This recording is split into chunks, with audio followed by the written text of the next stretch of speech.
madaxweynaha dowladda Puntland Siciid Cabdulaahi Deni ayaa lagu eedeeyay inuu qayb ka yahay dagaalada ka socda waddanka Suudaan.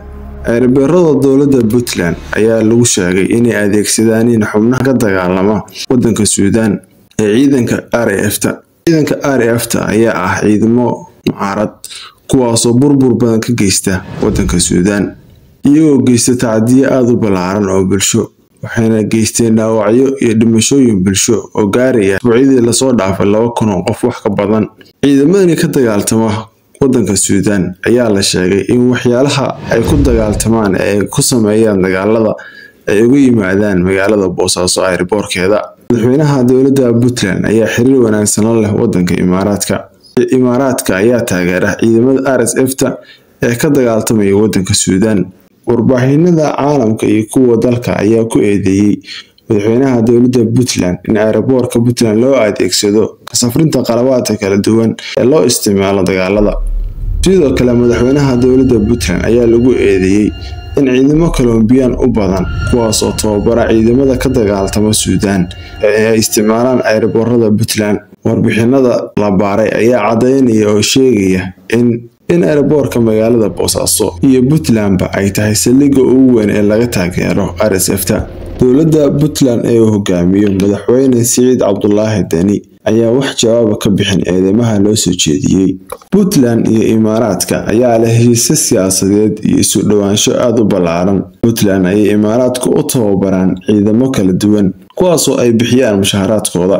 Ciidamadii ugu dambeeyay ee Imaaraadku u tababaraan Puntland ayaa ahaa 500 oo ciidan oo lagu tababaray magaalada Carmo. Sidoo kale dowladda Imaaraadka ayaa gacan ka geysata dib-u-dhiska ciidamada Puntland iyadoo bixisa mushaharaadkooda ciidamada qayb ka mid ah. Madaxweynaha dowladda Puntland ayaa isaguna u safra marar badan waddanka Imaaraadka, halkaasi oo uu ku leeyahay xiriir aad u weyn oo aad u ballaaran, taasoo keenaysa shakiga la tuhunsan yahay inay Imaaraadku isticmaalaan airport-ka Puntland magaalada Boosaaso oo ay u isticmaalaan dhoofinta hubka military ee lagu taageero RSF-ta oo badanaa laga qabsaday gobolada waddanka Suudaan ayaa yeeshay hadeer dib u xoogaysi ballaaran iyagoo isticmaalaya hubab kala duwan iyo tiknoolajiyad cusub, taasoo la sheegay in xagga Puntland ay uga soo gasho. Ciidamada RSF-ta ayaa ah ciidamo aan kala soocin cidna, kuwaasoo laaya bulshada qaybaheeda kala duwan, kuwa deegaanka, muwaadiniinta, maamooyinka iyo hooyooyinkaba.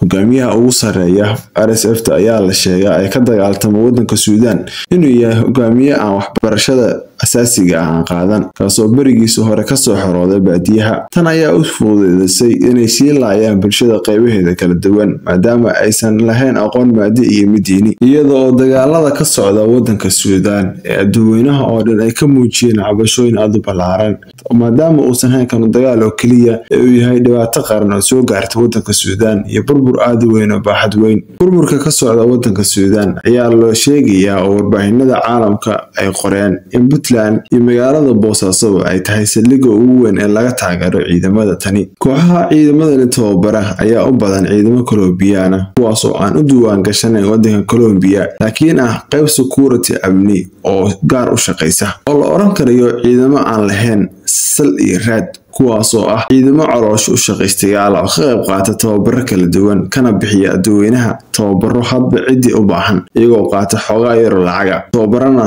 ciidamada marka la doonayo. Puntland ayay u tababareen ciidamo badan, sidoo kale Suudaan ayay ka bixiyaan tababaro kala duwan kuwaasoo ay tababarayaan ciidanka RSF-ta. Ciidamadan u badan Colombianka ee qaabilsan tababarada ayaa badanaa ka soo dega airport-rada Puntland iyagoona u gudba halkaasi Suudaan. Puntland weli kama bixin wax jawaab oo la xiriira arrintan eedeynta ah ee loo soo jeediyay, walow cadeymaha la helay ay cadeynayaan xaaladda jirta.